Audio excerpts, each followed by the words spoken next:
Thank you. I know we're gonna talk afterwards, so I'm gonna keep all my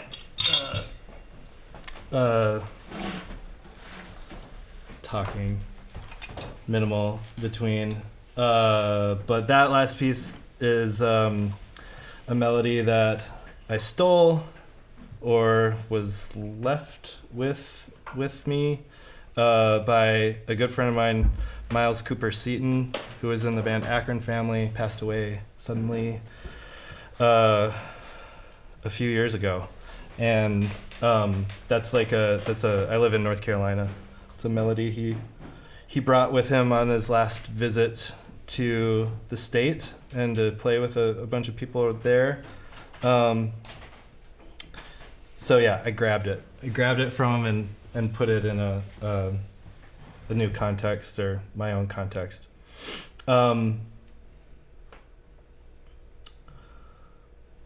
This next thing, I always hesitate to introduce it because it's new. It's like a newer mode. Maybe it's like a piece that's coming out on a record, and I totally like painted myself into a corner with it. It was just like I put too many layers and just was like, okay, now I just got to like find a way to play this thing, and like all good problems in art, it's like kind of found like I don't know, just like a totally new vibe or something. So this is like my take on maybe like ambient party music or something.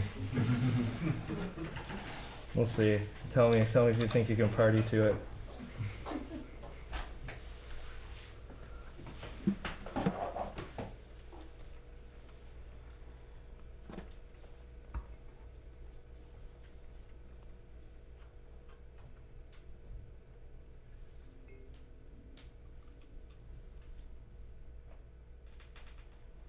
What am I doing? Okay.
This is the next piece is kind of like took two things and smashed them together. Is before a trip I took to DRC. I specifically was just in Kinshasa for like 2 weeks, and it's kind of like a kind of like two sides of the coin of like before the trip and after the trip. Just really flipped a lot of things for me, in terms of what just realizing what you take for granted here. And yeah, so this is called Carolina Yin and Kinshasa Yang.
One more round of applause for Joe Westerlund.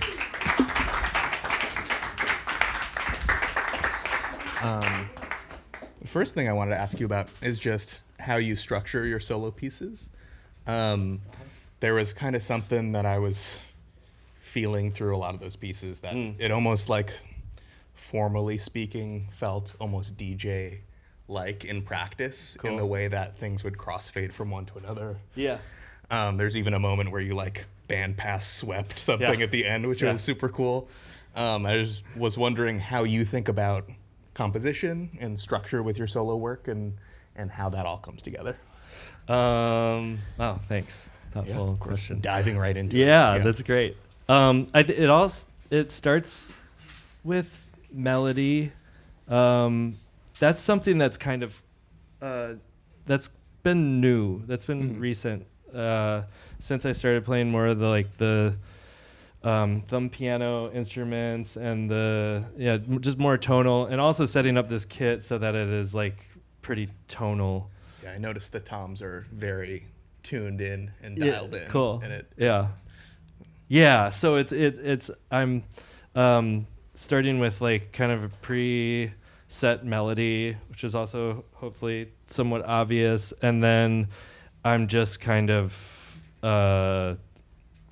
letting it go where it wants to go. Sometimes there's like some maps of like, oh, this is gonna like, I want to aim for this to go in this kind of like more minimalist direction or like a free jazz direction or something. So I kind of have it a little bit mapped out in my head, but the best times are when, of course, it just like surprises me and, you know, I find new things. So I just try to set it up so that, I have some things to like throw me off a little bit, and hopefully I make some mistakes so that the mistakes kind of like I have to like justify them somehow, and then that turns into like new pathways for exploration on and with all this stuff. Yeah. So and it is the crossfade. Since I started playing with this trio setting, that's like more of a long form, you know, like slow moving type of thing. Thank you. I've sort of like gotten into crossfade is like the new device for me, and something I'm just trying to like hone in on and be more patient and more fluid and more smooth with that. Yeah. I'm always interested in checking in with solo performers of the experimental sort of like, where do you set the improvisation knob of like how much do you work out and how much is it like constraining and trying to create conditions for certain types of improvisation to like generate itself or well, and I was also saying this to somebody earlier too. It's like I used to this is new with this, like just in the last like 5 performances. I used to have laptop with like backing tracks that didn't really like that I could control them, you know, volume wise and maybe some effects and stuff like that. But for the most part, they're just like set in the same. And I wasn't trying to like play in time with them, but they would it got boring after a while. So I kind of like the adventure it's like the more like I can be without a net and like kind of like setting loops in the moment and then messing with them and figuring out new ways to play with it. That's not just like hopefully they all phase a little bit. That's kind of why I have like 5 channels and they're all set up so that like they won't get in like a tempo lock with each other. They'll phase out, and to me that's where like the problem solving comes in. It's just like more fun and scarier. Yeah, very brave stuff. I really, you know, it was really cool to see how you put it together, and I can tell that you've been on a little bit of a run the last week playing it, because it's like it's a very scary, dangerous thing to do to yourself, to be like, okay, I have to really invent this right now. And how do you feel like, you know, the frequency of playing in this format really informs how comfortable you are on the tightrope, like figuring all that out? Right, it does. It gets probably, especially, it's new. Playing by myself is still relatively new to me. Like I don't do it very often, and I'm always kind of like why am I doing this? Why am I playing by myself? You know, like what's the purpose of it? And I think it's that like you don't have anyone else in the room taking up the sonic space and creating a structure for you to work with, or like anything confinement. Like you have to create your own, basically, you know. And I think that there's a lot of learning in that, and doing it you know, a bunch in a row is really helpful, because I think things start to happen that you become less aware of, you know. And listening back, I record everything. I mean, so listening back, it's always, there's like a nice loop that happens between, it's usually me like pushing myself to use more space, or to allow things to feel more broken or something, you know, is like what my takeaway is. Like, don't, you know, like time always feels a lot different when you're like in it. As opposed to listening when back. I'm playing, I can feel like I've been playing for like 3 hours and it's been 15 minutes, or vice versa, and it's like being able to jive with that is one of the big challenges, I feel like. Totally. Yeah Right. How much do you feel like this set varies from day to day, or from room to room? And, you know, how much does the space that you're in kind of impact where things go? A lot. And but it's a tough one to answer, because a lot of half of these shows have been playing with other people, incorporating other people in some of the pieces. Like it's just like, oh, just learn this melody and then we improvise, you know. But that still sort of like changes the shape of everything, sometimes really drastically. Sometimes it's like the music I dreamt of with that person, you know. But it runs the gamut of those two extremes. And I guess you could say, you know, when I'm playing by myself, I still kind of like struggle to think in terms of like, oh, that was a good show, that was a bad show. And those are, I think it's the bad ones where the feedback I get from the recording, feedback I get from people listening, it seems like those are actually the ones possibly that are the best, you know, or varied.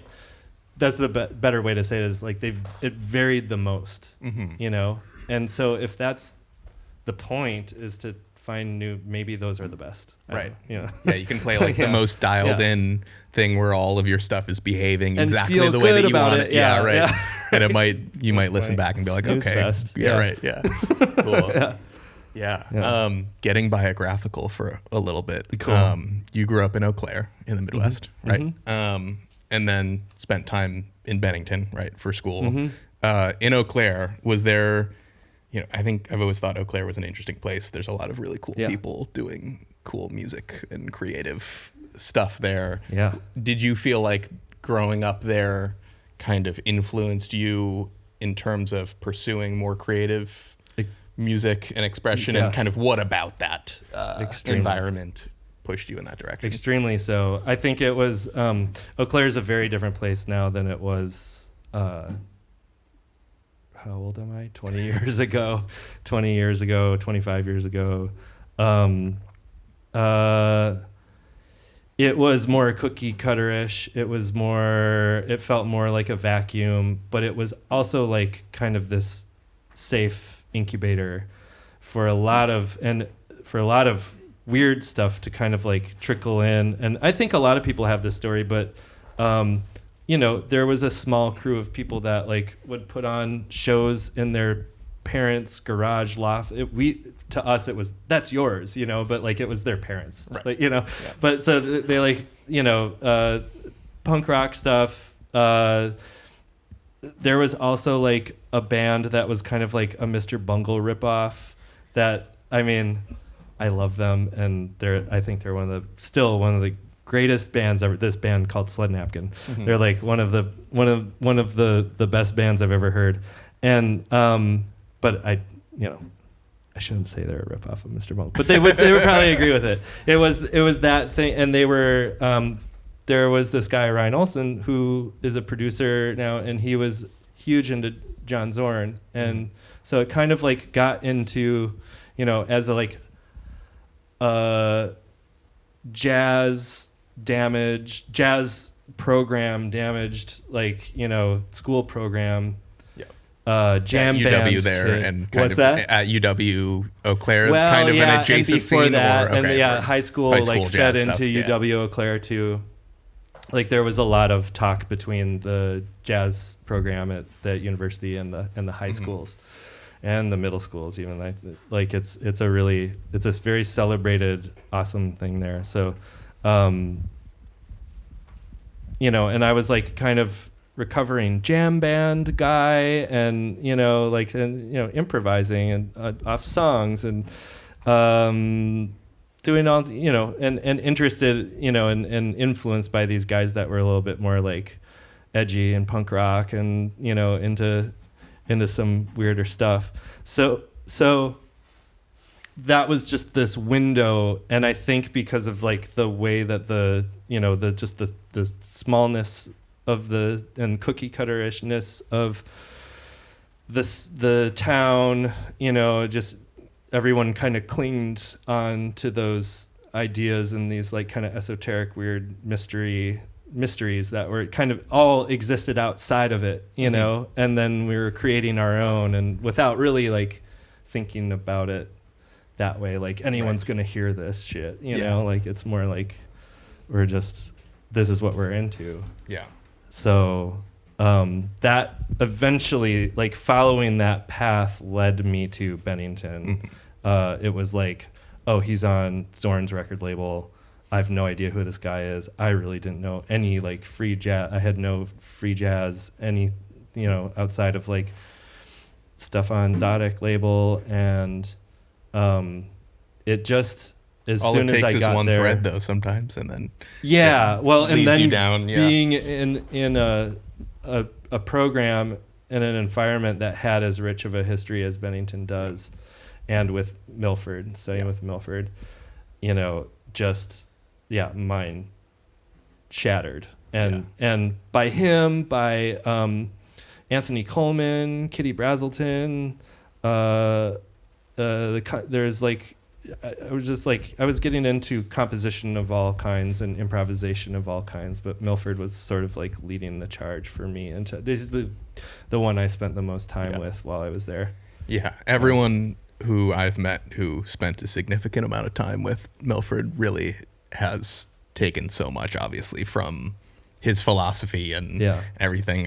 Could you describe how it fits in for you and what you took from spending that time with Prof, and kind of where it's taken either your solo work or just how you approach playing in music? I mean, it's kaleidoscopic. It's just like his way of teaching wasn't like, this is music. It was like, here's everything else in life that you might need to know about, and that I can tell you're coming. He knew where I was coming from.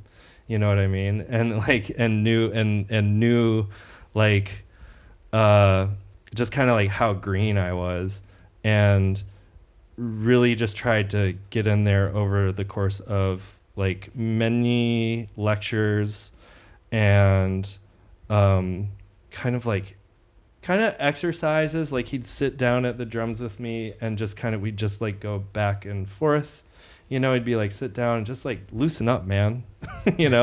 Like kinds of things. Yeah. Also strength tests. We had like I was supposed to keep my hands together, and he had his hands around mine, and he's like, try to spread them apart, and I couldn't do it. And then he, had me put my hands around him, and he immediately like had my like hands on my back, it was like have you in a chokehold, and then and that's when he's like, how old are you, man? I was like 22. He's like 62. Yeah. So we had like, there was some really great and like great story moments like that, but like these stories would like cycle, and they meant a new thing every time. And I find that it just keeps giving in my life. The more I have my own experiences, it recalls something from like, you know, I heard him say like 3 or 4 times, and they meant a different thing each time, or a slightly different thing. And now I think it's just like, it's like growing and changing and learning. And it's like, oh, now I really understand what that is, you know, like now I, you know, and then I think I do at least. And then 2 years down the road, the same thing cycles back, and it's like, oh, now I really get it, you know, like I thought I got it before. But I think at a really basic way, like not a basic way. This is just like a particular way that he directly influenced me is rethinking the drum set. That's the first recording I ever heard of his was Stories, and he had built this whole kit that he was playing with his 4 limbs and sometimes playing multiple rhythms in one hand, you know, and because he's like splitting the sticks up between 2 different things. He was in the liner notes, it says he's like hitting gongs with his head, and like, and he's singing the whole time too. So it's just this like, it was an overwhelming experience hearing that for the first time. I think that is like a ground zero for me of like, this can be anything. Like, think about the beginning of the bass drum pedal being invented, or the hi-hat, you know, and like hardware that enabled you to use all 4 limbs to play. Like, what if we weren't so obsessed with like swing dance music?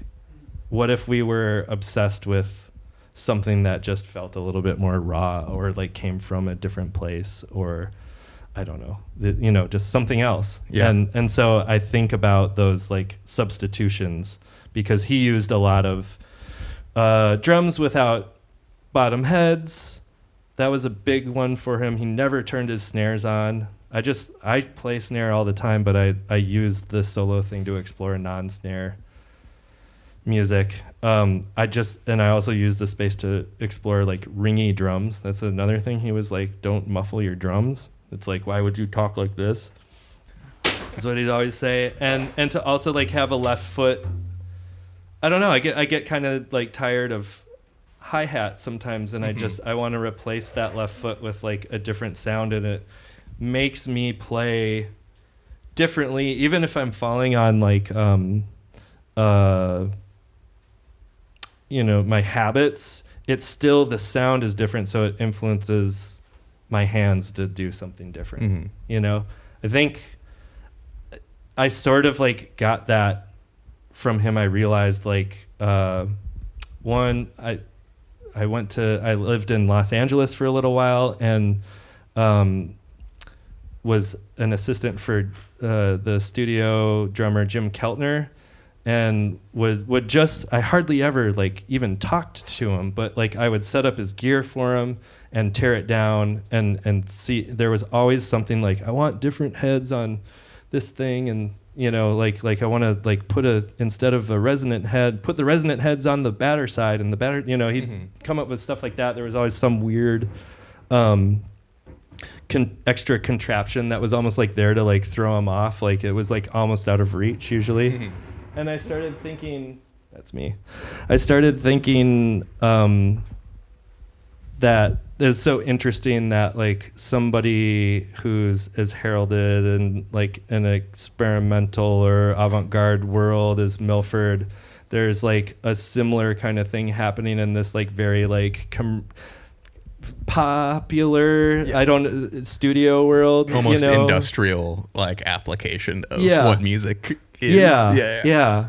So I think, and then I assisted Milford in a performance of Hopscotch, the Hopscotch Music Festival, and he was delivered a drum set that wasn't totally like up to his what he asked for. He was like resonant heads and like no, because you can get drum heads with like built-in muffling and stuff. And one of the jobs I did when we got to the gig was like I crawled inside the bass drum and cut the muffling out with like a knife, and I came out of that going like, well, you taught me to I got that from you, that whole like customizing your kit. So it's like I had the know-how and like went through this kind of like, I don't know, like a master's program or something with like the commercial side of things or whatever. Yeah. That was a tech guy. Yeah. There's something about the entire philosophical approach that I've gathered from speaking with you. Last year we had, I don't know if you know Jake McGinsky and Ben Hall converse in there. They're both to Bennington at the same time. With right. Both That's what I thought. Yeah, okay. Yeah. And there's like a relativity thing of like experiencing like beat levels and relativity with like the earth around you, and how being able to like perceive anything as like a rhythm that's relating to something else was something really cool that they were talking about. And I could like hear that in your playing a little bit too, of just like the way that you played with density, right? And like being able to keep a kind of like low frequency somewhere and then build in some sort of subdivision above that. And it's just always really cool hearing that. You've been in North Carolina now for how many years? 10 or so? Longer than that? Well, 2005, I moved there and then moved to LA from 2010 to 2016, and then I've been there ever since. Okay. So, yeah, a little break. It's a really rich like area for creative music, and a lot. It's one of those places where there's also like some small semblance of a music industry as well, even though it's very, like indie label oriented or whatever else. Yeah. But there's a lot of really cool people down there. Yeah. I wanted to ask, how that community in that area has kind of been like, how it got to be the way that it is, and how much of an influence on your work just being in such a rich, supportive environment that is. Yeah. I don't know how it got to be that way. I think when we moved there, I moved there with Eau Claire people. It was the band Diarmid Edison, which split into Bon Iver and Megafaun. And we arrived at a time that it seemed to be a little bit of a trough. Like people were kind of like, we moved to Raleigh, and people were like, why did you move to Raleigh?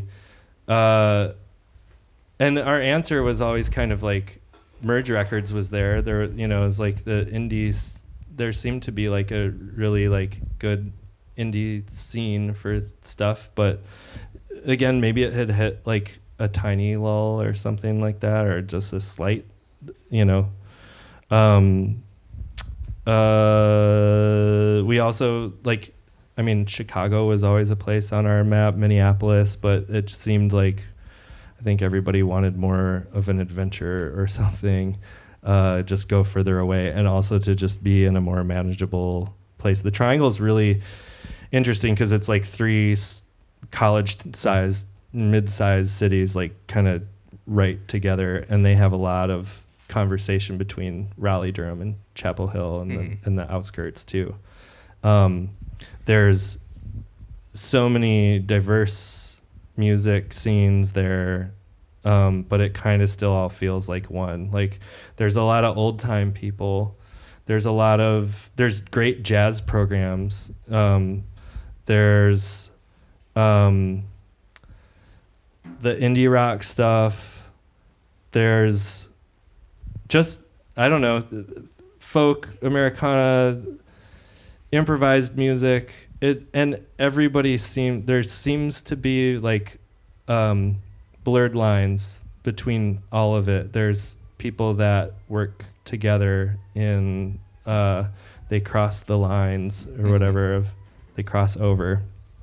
And I just find it very like, it's addicting. I think that there's also like something to be said about the value of like hermiting a little bit more and like working on your craft and like, you know, like we're talking like plant a garden and like have it run your life, you know, take you over a little bit.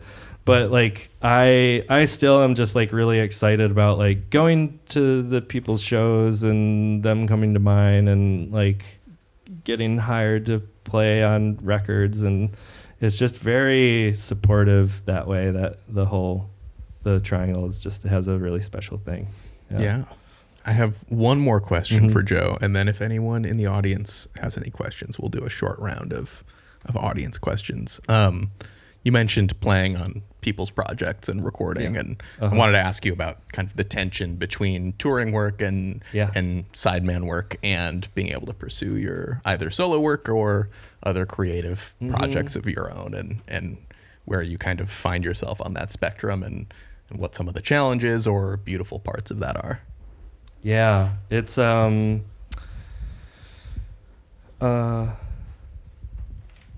I think it's really interesting. I like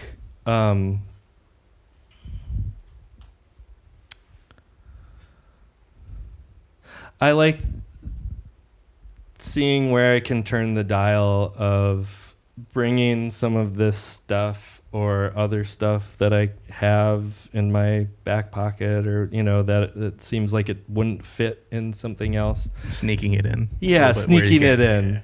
Yeah, and I feel like most of the time it's kind of asked for until by people, like I'm somewhat sought after to like bring something that's going to fuck up the mix a little bit, maybe. I mean, but like, yeah, then there kind of sometimes can be, it's like, oh, that was too far, and that's not what we want, you know, or we tried it and it's not I'm not feeling it, you know. And so then it kind of, the dial turns back to like, well, what if I'm literally playing quarter notes or like, you know, just backbeats, or like, and then what does that mean? And I've noticed that like at a time I was playing in a band that was very spacious and very ballad oriented, and it was like you couldn't play less enough, you know, it couldn't be more spacious. So, and that had, I would do improvised gigs with people, or I remember one specifically, I came back and home, and this great guitarist I know wanted to do like Ornette Coleman tunes, and I just felt like everything I did after doing this, like almost like a year of touring with like almost just like playing ballads and feeling like my chops probably suck, it was actually like, no, this just like opened up. Everything felt so intentional all of a sudden. Every move that I made, and I was like, wow, I can play this with that. Like they can inform each other, even though they feel like separate worlds. And like separate roles, you know, it's like me playing, like kind of just beholden to like, this is what the someone else's vision, you know, and if I can just sort of try to wrap my mind around it, follow them down the right path with it, I will learn something and pick something up that I can like bring back over with me. And so, yeah, I love doing both. Hell yeah. Yeah. We love that you do both. It's great. It's important that you do all of it. Are there any questions in the audience? Anybody? Yeah, go for it. I was just wondering, because you talk about a lot of your education being sort of like improvisational, sort of oriented stuff. I was kind of wondering if there was like a point where you were making more sort of like paradigm oriented music, like, you know, like rock bands, stuff like that, and then improvisation sort of took over from there, and then you just became like, oh, this is what I'm doing now, or if it was always sort of like you came up through jazz and just always sort of had this improvisational minded. I'm going to relay that question into the microphone really quick for the recording. Okay, cool. Sweet. So, if I am understanding it correctly, about kind of the maybe chronological tension of doing improvised music and then doing more genre work with rock music or whatever else that you were involved with, if there was kind of a turning point from improvisation into that, or yeah, like rock music or like that kind of music coming first, and then Yeah. landing on what you're doing now with improvisation, or if it's always been. It's a cool question. Yeah. Do you need to relay any No, of that? go for it. Okay.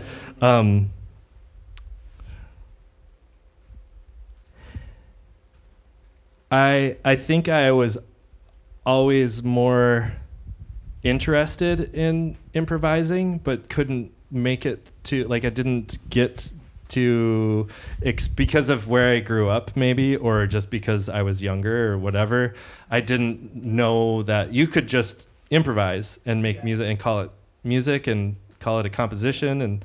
And but I think I was always, that was part of my thing, was I was always curious about it.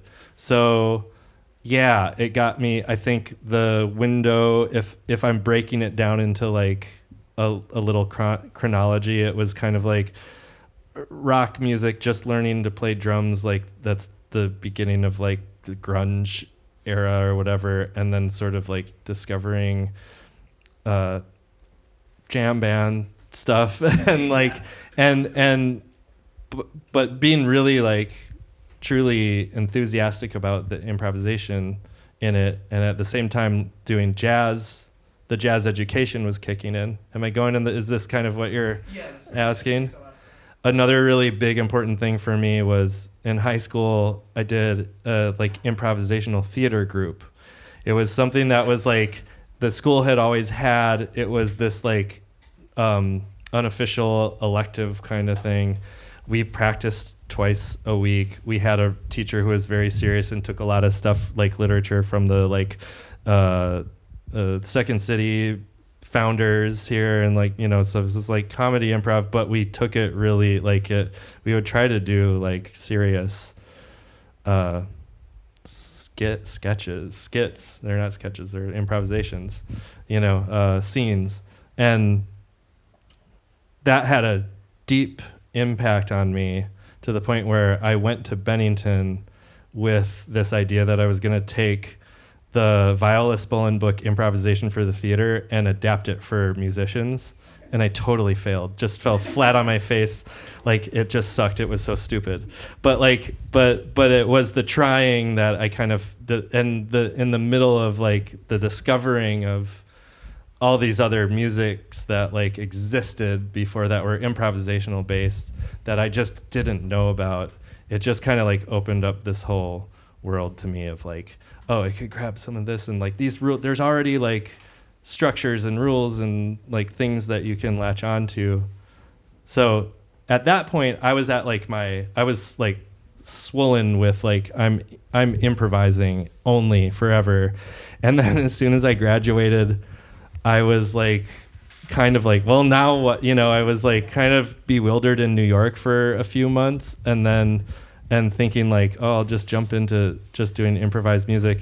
My friends and my old band in Eau Claire, Wisconsin were like, we're going to move to North Carolina. And, you know, at that time it was kind of like the Wilco Yankee Hotel Foxtrot record and Gaster del Sol and like all, you know, these bands that from here that we really, they were incorporating all these like avant-garde languages into rock music. And we thought like, oh, this is, I should start playing with these guys again. We moved to North Carolina, and that was kind of like the transition back for me to be more into like rock. I was just focused on my band and like making that work, and we were improvising, but it wasn't this like, this is improvised music, you know? Yeah. So that has kind of, I don't know, from there, it's just been, it always has ebbed and flowed. When I moved to LA, I started hanging out with Tim Rutilli from Califone, and we started improvising together. And maybe like a year or two later, he was like, do you want to go on Califone tour? And so then I was playing the songs, you know, but before that we were like making noise in the practice space only, you know? And then upon moving back to North Carolina, I kind of had more of a idea of like, I just want to get hired to play on people's records and tour and that kind of thing. And I would kind of do the improvisation stuff more like when I was home and just with people to like keep feeding my soul with it, you know. And then now it's kind of at a point where it's more of what I'm doing than the studio work. It's more, I've got this solo project. I've got a duo with my really old friend Trever Hagen, who's a trumpet player, and then this trio setting. And those are like the three pieces that I really like. My schedule for the year revolves around, and my goals and everything, you know. So I'm kind of at a point, I'm an upswing with there's more improvising in my life, which feels better, you know. Yeah. Sorry, there's like ebbs and flows. Yeah, I think throughout my life so far, yeah, it's been kind of like, I think that's the way maybe the world works sometimes, is like people just have an idea of what you do, and so you just get more of that thing, and then there's like a period of like breaking out and like pushing this other thing, and then people, that's all they see, so they're just like, well, he does that, he's not, you know, whatever. So yeah, it always kind of, maybe it ebbs and flows, or kind of toggles. Yeah. If we had a couple more hours, we could maybe talk about the tension between like genre improvised music versus actually just improvising. Right. But we don't. Are there any other questions in the audience? Anybody have any questions for Joe? No? All right. Well, thank you everyone for being here. Yeah, thank y'all. Thank you, Joe Westerlund. Thank you, ESS. Next week, Vincent Davis will be here in a trio with Ed Wilkerson, a four-piece, and Michael Collier and Jim Baker. So come on back. Free shows here, 3 p.m. Sunday every week till August 17th or something. Stick around.